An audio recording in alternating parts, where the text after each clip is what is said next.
दिनै आङो बुंनांगौआ बेल'नो मानो होनना बुङो आंना नागालेण्डआव केस दङ बेवहाय एनएसए जाबोदों आङो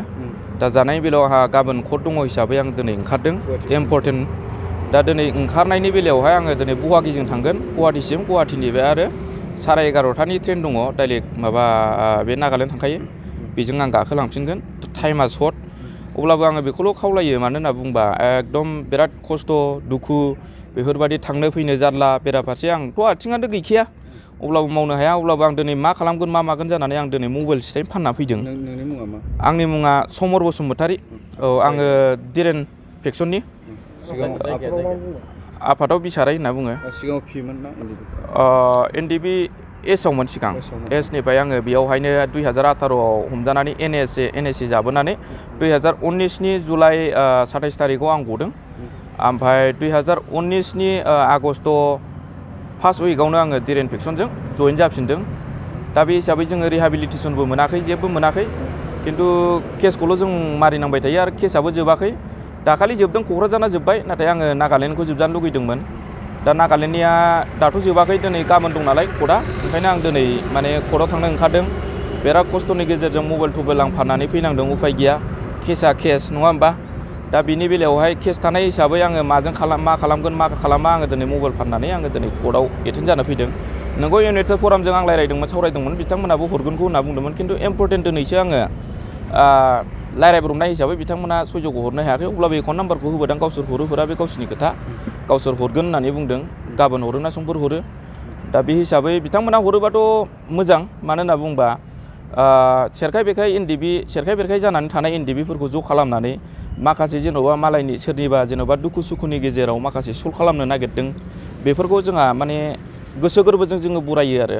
माने बेफोरबायदि जालाङोबा नोंगौ स्ट्रंलि भाबै जोंहा एनडिबि हिसाबै दावगालांनो हागोन बा मोजां जालांगोन। माखासे एनडिबिफोरनि केस उइथड्रल खालामबाय बिटिआर सरकारा रायलायनायनि गेजेरजों दा बेनि सायाव नों बिटिआर एकर्डनि गेजेरजों केसखौ उइथड्र खालामदों बे मोजां खिन्थु उइथड्रखौ खालामदों जाहैबाय दानि जेनाखि लिस्टआ जाहैबाय उइथड्र थाइ नंगौना नङा आं बेखौ मिथिला खिन्थु डिक्लेयारखौ होदों जोंना फेरेंगा सारा क'क्राझार डिस्ट्रिक्ट चिरां डिस्ट्रिक्ट बाक्सा उदालगुरि बे मोनब्रैसोखौ माने फोजोबनायनि खोथाखौ बुंदों 206 जन नामा खिन्थु एनडिबिआ 206 जनल' केस गोग्लैयाखै 4,000 जनसिम दङ अब्लाबो लासै लासै स्टेप मावलांबाय थागोन बिथांमोननिसिम जोंहा आसा खालामो आरो आं गोजोननायबो मोनदों जानाखि जेन'बा जोब्बाय जेन'बा गोजाननिखौ हाथ'वाखै एरियानिखौ खालामग्रोदों जोंहा खुसि जादों खिन्थु बेनि बेलायाव आंहा बुंनांगौला बेल'नो माने होनना बुंबा जोंहा माने बिराद खस्थ' हिसाबै गोजान जायगायाव थांनांनाय हिसाबै मानो होनना बुंबा एसे एनैखौ जोंबो सयज'खौ लुगैदोंमोन बिथांमोननिफ्राय नाथाय आं रायलायफिननाय जायाखै आंबो उननि समाव जाहाथे जेबो जेन'बा लामा गैथारै जायोबा बिथांमोननिफ्राय सहायखौ आंबो लानांगौ जागोन बिथांमोना मा होनो बिनि रायलायखांनायनि उनावसो मिथिगोन आरो नोंथांनि केसनि सोमोन्दै नोंथाङा सोरबा फोरजों नोंथाङा रायलायदों केसनि सोमोन्दोथ' आं रायलायदों माने जोबगोन बे बाथ्राखौ बुंदों आरो दाखालि केसनि माबाखौबो केस नाम्बारफोरखौ दाखालि बिहरफिनबावदों सिगां होखाबायमोन ओमफ्राय नै दाखालि बिहरफिनबावदों ओमफ्राय बिहरफिननायाव आं हरबावबाय खिन्थु मा सिस्टेम जानानै दङ आं बेखौथ' बुंनो हाजोबला जाहैबाय आङोथ' न'आव थायो मा जायगायाव आङो आलांगि क'क्राझार आलांगि जर्दानपुरनि आङो दाख्लै समफ्राव वाट्सएप नाम्बार होलायलायनाय जादों बिटिआर सरकारनिफ्राय जायफोरा केस दं बेयाव फोरमान हरनो हागोन होननानै दा बेनि बेलायाव नोंथांमोना माबायदि सुबिदा दा बेयावथ' आंबो फोरमानखौ हरदों औ जोंना आरो जोंनिनो दिरेन फेक्सन हिसाबै आर्मि चिफ दङ नायस्रां औवारि बिथाङाबो आंनिफ्राय बिहरना बिथांबो हरदों आरो आंबो हरदों दा बेसेबांसिम मावगयखो आं बेखौथ' मिथिला हाइनास आरो नन हाइनासनि बाथ्रा बुंबाय थायो नोंथांनिया हाइनासाव ना नन हाइनासाव केसा बेखौथ' आङो हाइनान्स नांगौ ना नन हाइनान्स नांगौ बेखौ आं मिथिला आङो जेखुनु एनएसए आं जादों आरो जों आर्मस टार्मस मोनफाजोबदों बे हिसाबै जोंखौ फिसा खालामदों ना गिदिर खालामदों बेखौथ' गभर्नमेन्टआसो मिथिगोन खारन मानो होनना बुंबा गिदिर फिसाखौ आं सोंनाय जायाखै दा नोंथांनि आथिङा बायनानै दं आं आथिङा बायनानै दङ आं गारि एक्सिडेन्ट जादों 2021आवहाय हान्थुगिला माबानानै दङ आं दाबो प्रमानखौ देखायो नै आं दाबो ओरै गाबथानो हाया बेबायदि होमबाबो आङो बेफोरखौ लानानैबाबो आङो बोसोरनैखौ माने आङो फुरा कर्ट हिसाबै माने कर्टखौ आङो रानिं खालामगासिनो दङ आरो बेजों लोगोसे न'खर फेमिलि गथ' गथाय आं मोजाङैनो माने खस्थ'नि गेजेरजोंबाबो आं खालामगासिनो दङ सोलिगासिनो दङ नाथाय आं दिनैनि गेजेराव उफाय गैयैयाव आं मबाइलखौ फानबोनांबाय आरो नागालेण्डआव जेलानाखि जोङो हमजादों अब्ला जोङो माने हा फाननानैसो बेल खालामनांखादों बेजोंसो जों जामिन जादों। गथ' गथाय दं नामा? गथ' दङ आंहा फिसाला सासे बियो जाहैबाय बोसोरसेनि एसे बारा जाबाय आरो फिसाजो दङ बियो फिसाजोआ जाहैबाय क्लास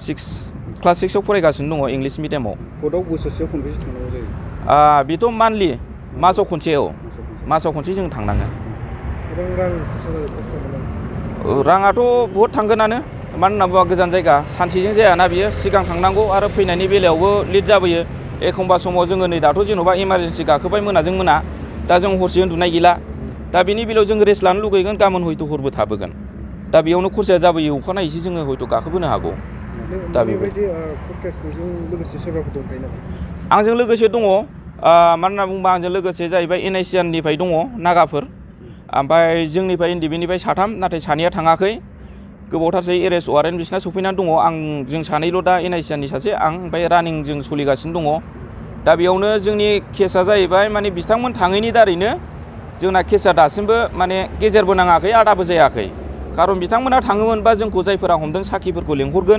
लेंहरखांनायनि साखिया जेला जोबखांजोबगोन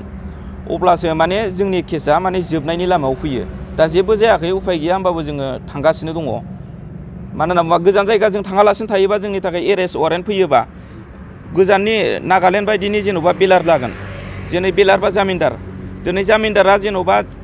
जों थाङालासिनो थानायनि बेलायाव बिस्रा फासिखांनायनि उनाव एरेस्ट वारेन्ट सफैनायनि उनावहाय जोंखौ हमोब्ला